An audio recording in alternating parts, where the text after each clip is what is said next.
Hello friends, and today I want to get you started animating for free using OpenToonz. And this is hot on the heels of a new version of OpenToonz, version 1.5, but will be suitable for all versions. However, your interface might look slightly different.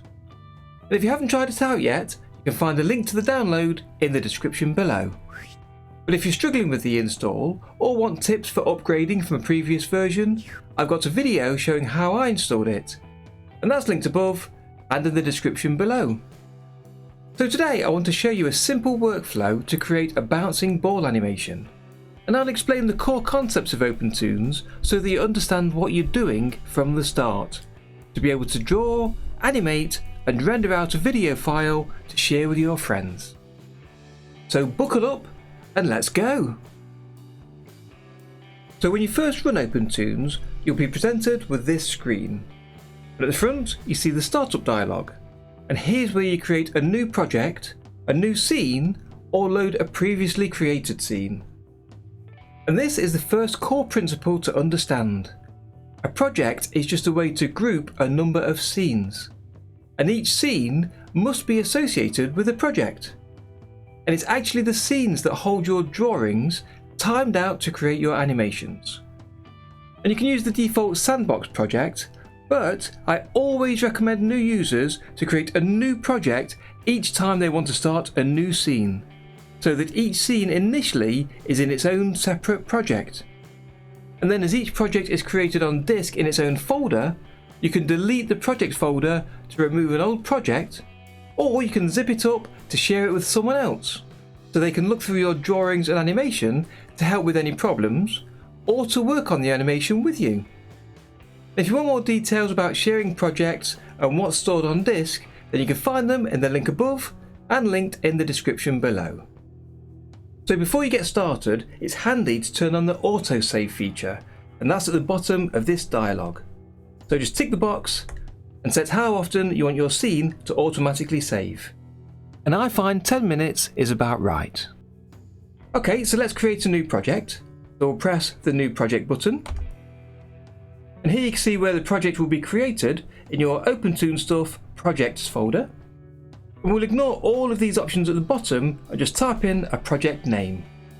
And I'll call this project Bouncing Ball. And press OK.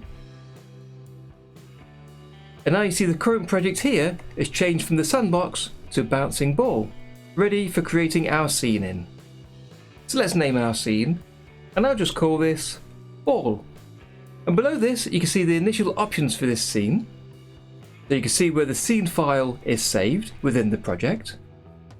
It defaults to HD resolution, that's 1920 by 1080 at 24 frames per second. And all of these settings are fine for most animations, but feel free to change them once you've got the hang of the basics. So we just click Create Scene. So now we've got our scene created, it's worth a very quick look at the main interface. And firstly, don't be scared by what you see.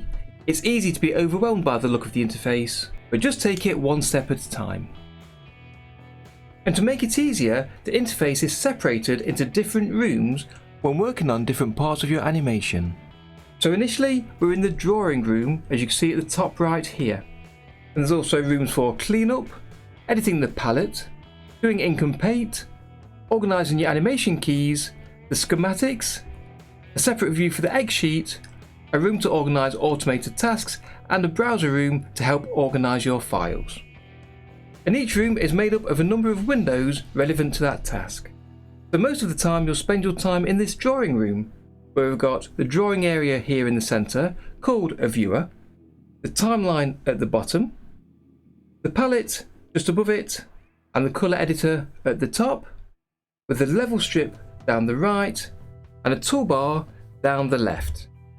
And before you do anything, I strongly recommend that you lock your rooms so you can't mess up the layout until you choose to change the layout. So from the Windows menu, go down to Workspace, then across to Lock Room Panes.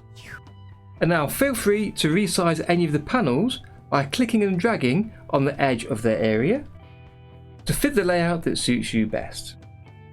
So that's the drawing room, and feel free to take a look around the other rooms to see the different panels that you can use in those. But today I'll stick with the drawing room. So to create an animation, we need to line up drawings in order from left to right on the timeline. And to create those drawings, we create what's called a drawing level. And this will be a collection of related drawings. So you might have one drawing level for your different backgrounds and another for your main character. And you can keep your character on one level like this, or break them up into different levels, so that you could have their main head and shoulders drawn on one level and then their mouth on another. And that'll make it easier to add lip sync. But that's for further down the line. So for now, let's keep it simple.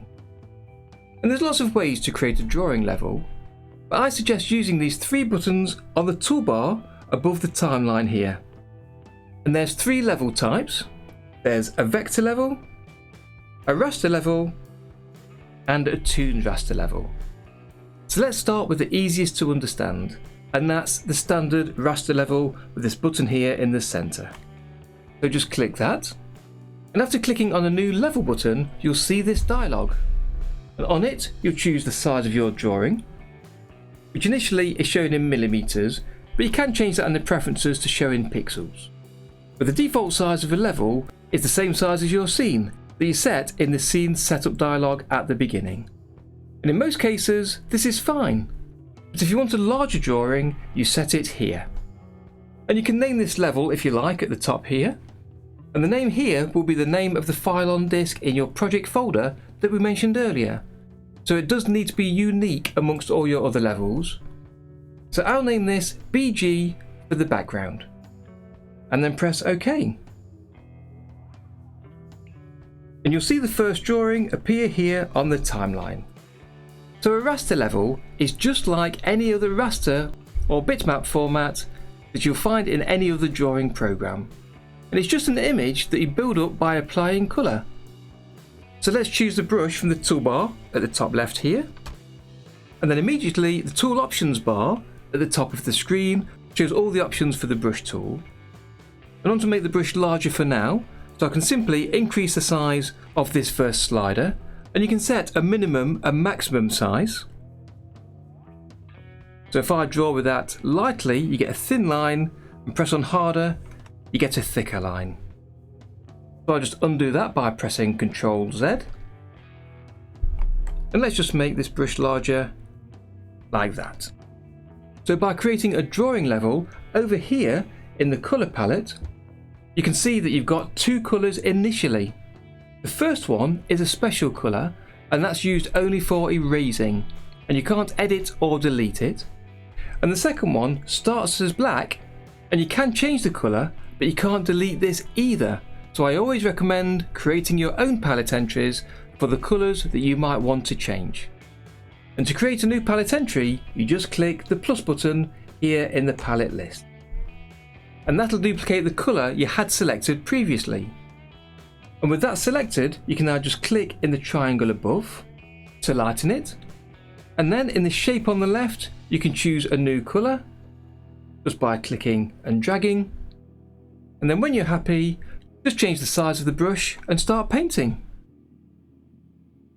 And even though we've got autosave ticked, I still recommend saving regularly, so if the worst does happen and the program crashes, you won't lose your progress. So just press Ctrl+S to save. And if you look in the file menu, you'll see that that's the operation for save all. And you should always use save all to save your scene and drawings. Choosing save scene doesn't save any of your drawings, it only saves the order of your drawings on the timeline. So always use save all. Okay, so that's the sky painted.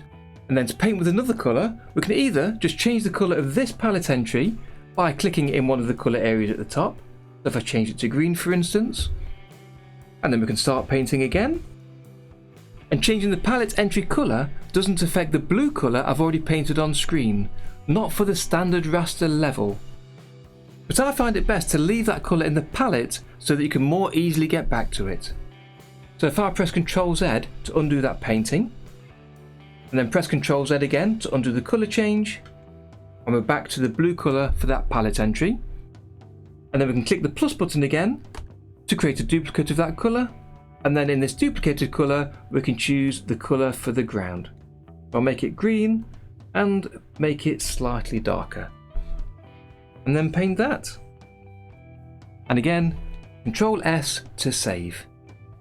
So now our background is drawn on this one drawing, shown on one frame here in the timeline, but we want it to last longer than one frame. We want it to last as long as our animation. So we need to extend the exposure of this one drawing. So if you click on the drawing in the timeline, you'll see this little handle appear to the right. So just click and drag that to the right to expose the drawing for longer. And now I'll extend it for the 48 frames in view here. We can always change it later when we know how long our animation will be. And even though it's shown for 48 frames, it's still the same drawing. And you know this because if you look in the level strip at the right hand side here, this shows all the drawings in the current selected level on the timeline, and you can see just the one drawing in there. But you don't have to stick with the default brush that I used there. If you click on the Raster tab, which is at the top right above the colour editor, you'll now see a selection of other brushes that you can use on this level.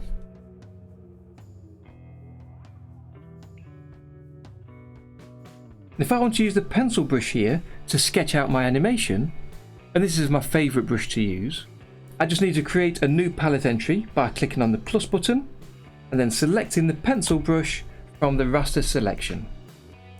So I don't want to draw my sketches on the same drawing level as the background, so with frame 1 selected in the timeline, I'll create a new drawing level.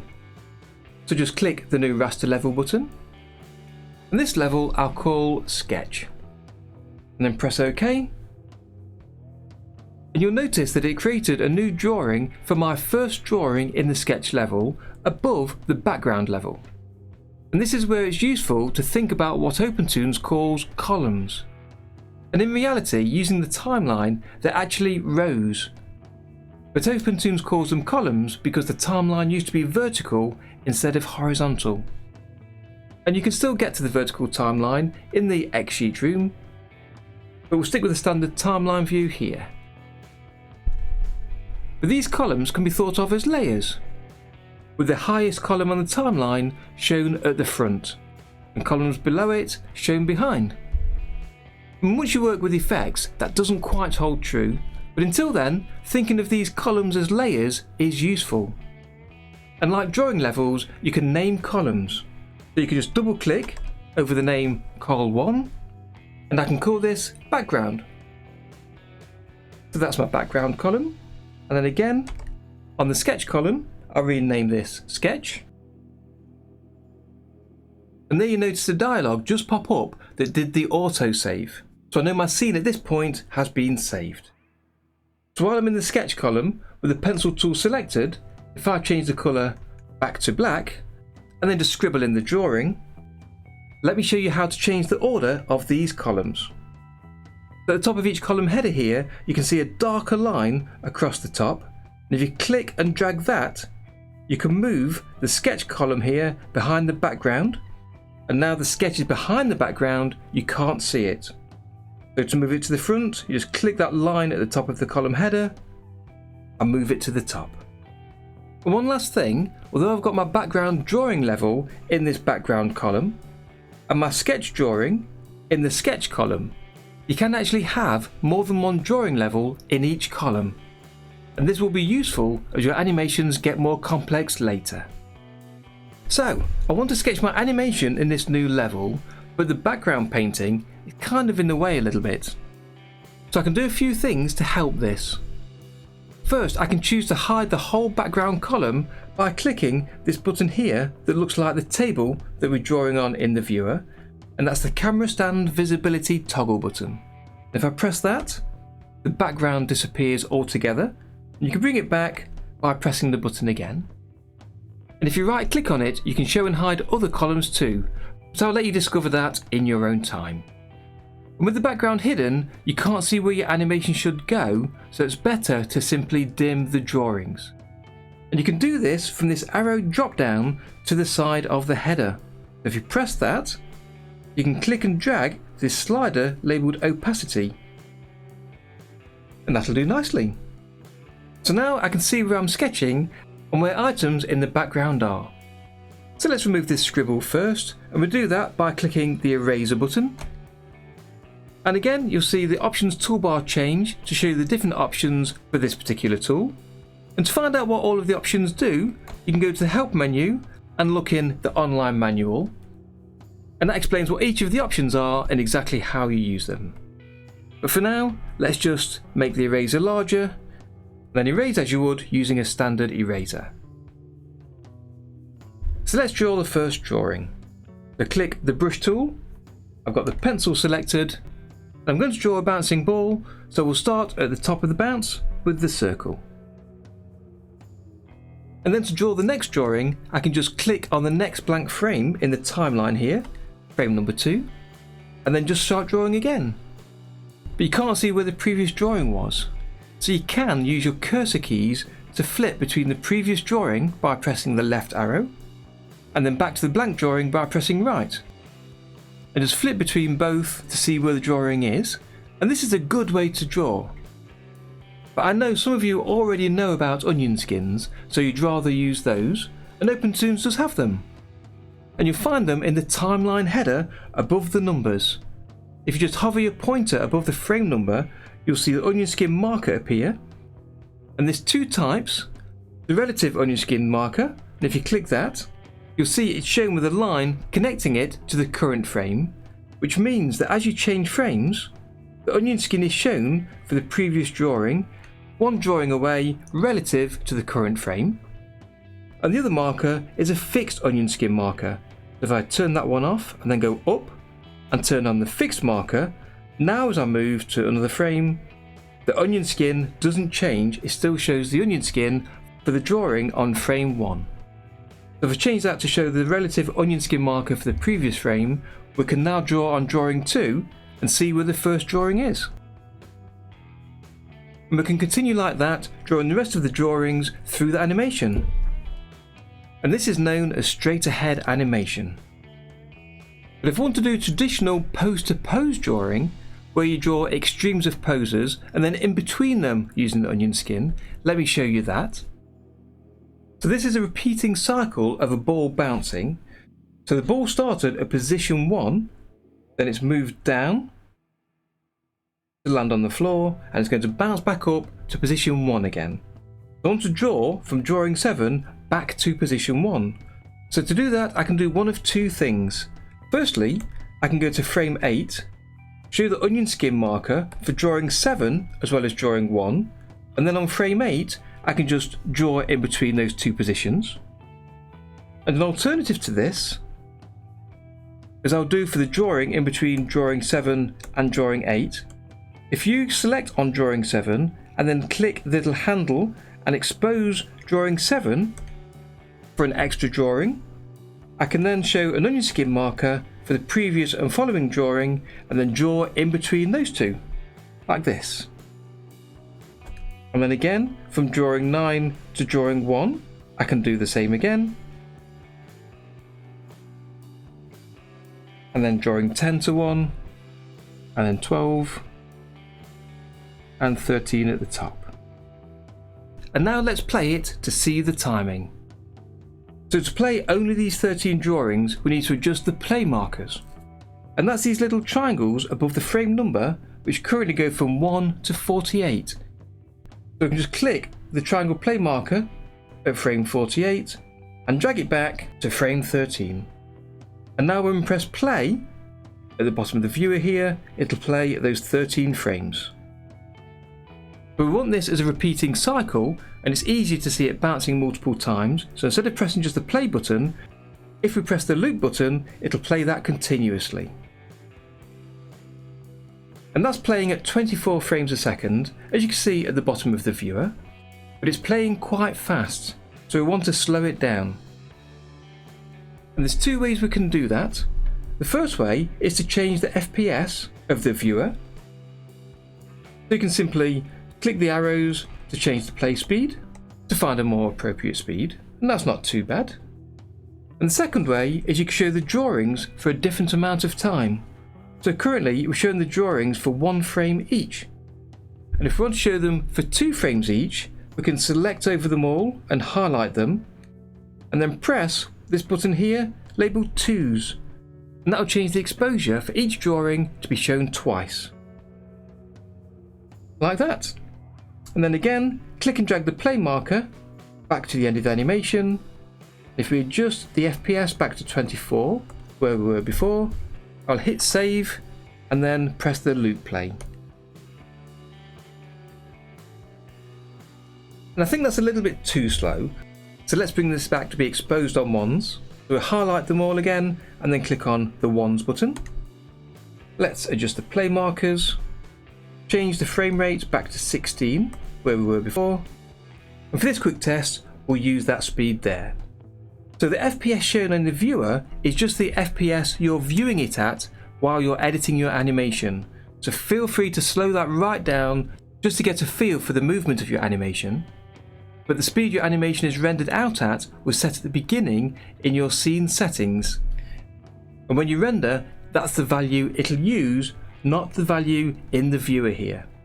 So if you want to render out at this speed, 16 FPS, you need to go to the X-Sheet menu and then Scene Settings.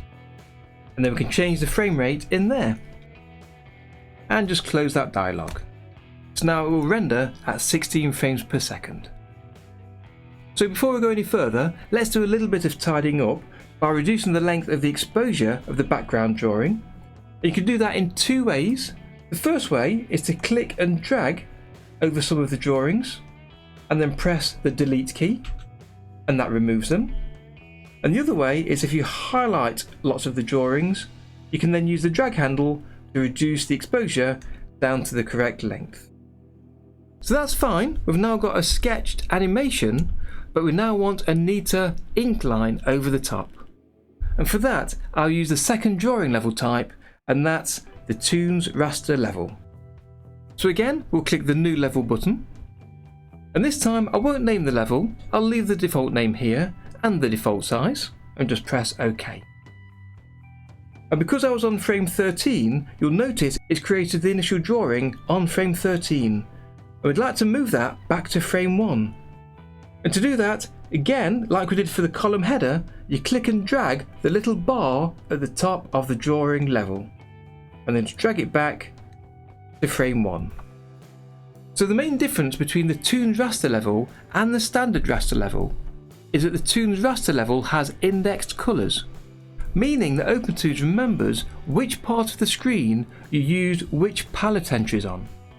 So that if you draw in something like this with the initial black colour and then change the colour, the area you painted on screen will show the new colour.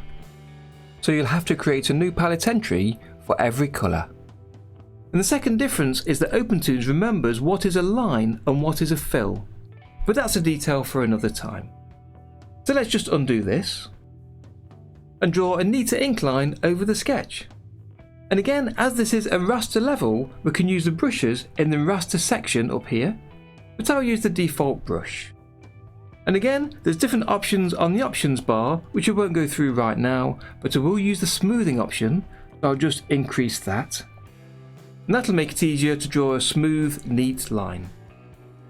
Let's just set the minimum and maximum size for this, and I think we'll keep them the same. And that's not too bad, but it's not ideal, so for this I'd like to use the circle option in the geometry tools. So I'll select the geometry tool, let's just undo that line I drew a second ago, and then choose the circle option from the shape drop down and set the size. And then just click and drag from the center of where you'd like the circle. Like that. And if it's not quite in the right place, you can use the selection tool at the top of the tool list here, and then with the rectangle option selected, I can click and drag a rectangle around that circle, and then click and drag to position the circle in exactly the right place. And then to make sure the next circle is exactly the same size, I can duplicate this drawing using the duplicate option from the context menu in the timeline. So just right click on the drawing and choose duplicate drawing, and you get a duplicate drawing, drawing number 2 in this drawing level. And this is a copy of the drawing that I can edit, and it won't affect the first drawing. So be sure to use the duplicate option, because it's tempting to try to copy and paste drawings on the timeline, but that just copies the same drawing to show it elsewhere. And notice there are numbers in each drawing on the timeline, and these are the drawing number. So if I copy drawing 1 by clicking on it, pressing Ctrl+C, go into frame 3, and then pasting it here, then drawing 1 will be shown on frame 1 and on frame 3. And if I edit it on frame 3, it edits the drawing that's also shown on frame 1. So be sure to use the duplicate option if you want a duplicate of the drawing. And you can see the 2 drawings that we've created so far in the level strip at the right hand side. So you can see we only have 2 drawings, even though they're shown over 3 separate frames. Okay, so let's just select on drawing 1 in frame 3, and if I press the delete key, that removes the exposure of that drawing from frame 3. Notice it doesn't delete the drawing from the timeline or from the level strip. Okay, so let me just delete that smiley face by using the eraser, like that. So back to frame 2, that drawing is duplicated, and if I use the selection tool again, from the toolbar, I can click and drag over that second circle and then position it over the sketch of the other drawing level. If I click away, it sits there. And you can see the onion skin of the drawing in frame 1. So I'll just do this for each of the circles. And instead of using the context menu for duplicating the drawing, I can use the keyboard shortcut D. And then again, with the selection tool selected, I can click and drag over the circle to highlight it, and then drag the new circle to the right position, and then selecting the timeline, press D again, and move that to the new position. And I can keep doing this for each of the circles. Now we've got the circle on the ground which needs to be stretched, and we can do that with the selection tool by clicking and dragging on these squares at the sides here. I can click and drag the top square to shrink it down, and one of the side squares to go to the right and to the left. And it's not quite in the centre, I can drag that over there too. That'll be just fine. But now you'll notice if I duplicate drawing 7, I'll have an oval rather than the circle. So I'll undo that. I'll duplicate drawing 6, and that'll be where the oval will be. And then duplicate that again, so I've got drawing 8 ready for continuing the rest of the movement. So back to drawing 7, I can place that at the bottom here and then resize it to be squashed as we had before. Then drawing 8 is ready to continue the duplication as the ball bounces upwards. So I'll just add the rest of those.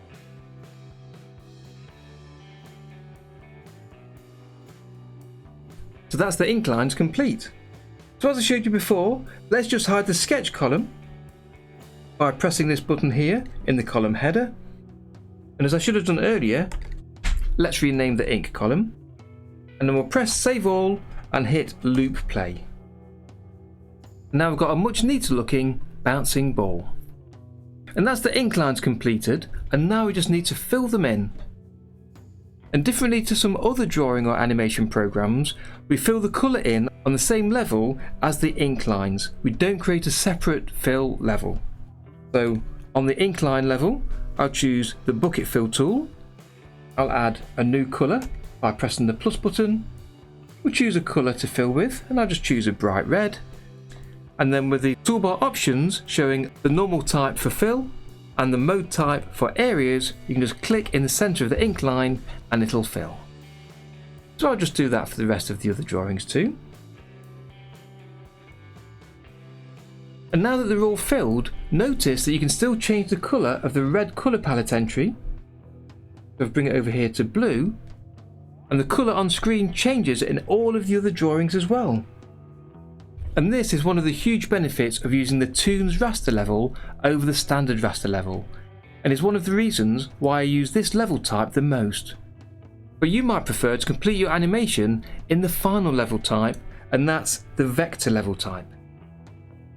So if I add a new vector level, and I'll leave the default name, notice there is no size that you can change for a vector level, and that's because vector levels have an infinite canvas.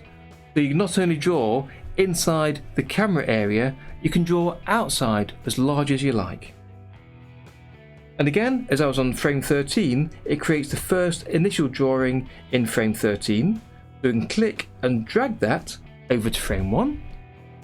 And vector levels are really interesting, and one that new users seem to want to try out first, but have the most difficulty with. So let me show them to you briefly here. So again, I name the column that contains this vector level.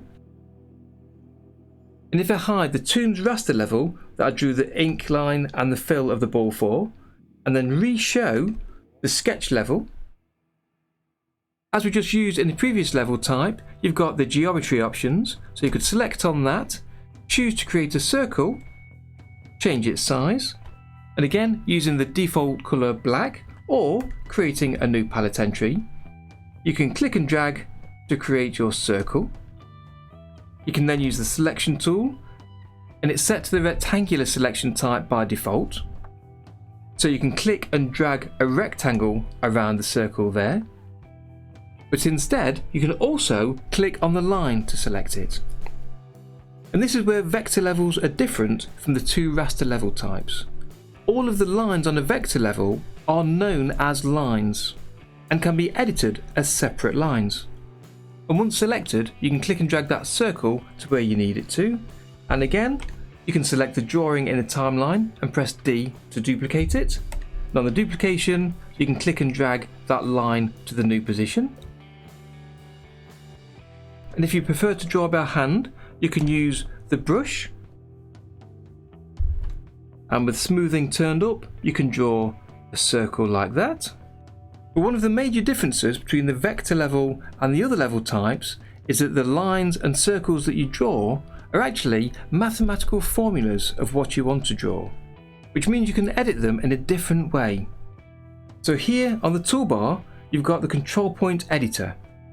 And if you select that and then click on one of your lines, let me just zoom in using my middle mouse wheel, you'll notice that the line is actually made up of a number of different points, and each of those points has a handle that can adjust the curve that's associated with it.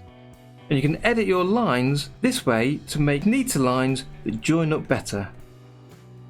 However, filling these shapes can be a little bit tricky, and that's the main reason why I don't use this level type. For anything for the basic shapes in the geometry tool of the circle, rectangle, ellipse, line, polyline, arc, multi-arc and polygon. So I'll zoom back out again. And while I'm mentioning the zoom, you'll notice the bottom three tools here on the toolbar are for zoom, rotate and the hand tool for panning. So if you click on one of those, so the zoom tool first, you can then click and drag to zoom in and out. Clicking on rotate, you can rotate your canvas, and the hand tool is for panning your drawing around the screen. You can always reset the view by right clicking on the screen and choosing reset view or reset one of the specific changes you've made. So I'll cover vectors in more detail in the future, so for now I'll just hide that column, and then you'll notice these eye buttons on the left hand side, and these state which columns are actually rendered into your final animation. So I'll untick the eye button for the vector level so that doesn't go out to the final animation. I'll untick the eye button for the sketch level so that doesn't go out to the animation. I'll also hide the sketch level so I can't see it while I'm editing, and I'll show the ink level so I can see that. And the final thing to show is the background. So if I click on the arrow button to the left of the title, I can bring the opacity back up to 100%. And then I'll hit save, And now if I press loop play, we can see our animation playing. So that's our very simple animation finished. So finally, you want to share this with your friends. And you do that by what's called rendering. So first you need to set up how your animation is rendered. And you do that from the render menu. Then press output settings. And the dialog always starts off really small. So I'd suggest you make it larger so you can see what you're doing a lot easier. And the output settings are split into 3 sections. First, the camera options at the top here. And here you can change details about the output size of your animation. And ordinarily you wouldn't want to change this because this is the settings that you set up when you created your project. But the main thing that you'd likely want to change are the frame numbers to render. So check that the start and end numbers contain your whole animation. And in my case, that's 1 to 13. And then if you're sharing this on a social network, you might want to shrink the output to create a smaller file size and a smaller visual size. So set the shrink option from 1 for full size down to 2 to half size or 3 for a third of the size, and so on. So for now, I'll leave this at full size with 1. And then in the file settings, in this second section here, you'll specify where to render your file. So the default is in the outputs folder of your project folder. And you can see exactly where this is by clicking the ellipsis button to the right. And that'll show you the location of the outputs folder. And you can choose another folder and then press the choose button, but that's fine for me. And then give your file a name. And this defaults to the name of your scene, and that's fine for now for me. And then choose the format of the video file. And if you followed my earlier video about rendering formats, you'll have MP4 and GIF formats listed here, which are 2 of the most popular formats. But I've not set that up yet, so I'll choose MOV. And then I'll ignore these other settings. And finally, we've got some other settings at the bottom that you might want to change later. And the main one being the frame rate. And this is where we changed it to 16 earlier in the scene settings. So you can reduce this to make your animation play slower and increase it for faster. And then simply make sure you've saved your project first. So I'll press Ctrl+S again and then hit render. And we always save first because rendering can use a lot of your system resources. So sometimes it can fail and can even close the program. So always save all first. Then once rendering is complete, you'll get a preview in this flipbook. You can resize the window and choose to fit your animation to the window.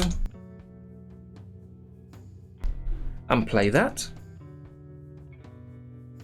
Or you can go to the output folder in your project folder on disk and run the animation from there. So that's it. A quick rundown of using OpenToonz for the first time. I hope you found it useful and can now start animating for free with OpenToonz. And if you want to learn more, you can find plenty of videos here on the channel. And if you want to learn in a more organised way, then check out my course on Udemy for learning about all the tools, processes and workflow for using OpenToonz, and now also to Homer 2D for traditional animation. And there's a link to that in the description. So check that out for the best price and also to help out the channel. And you'll see a video promo for this at the end of today's video. So I'll be back soon with another video, so why not join me then? So get out there and start animating for free with OpenToonz. It's easier than you think. And that's a guarantee.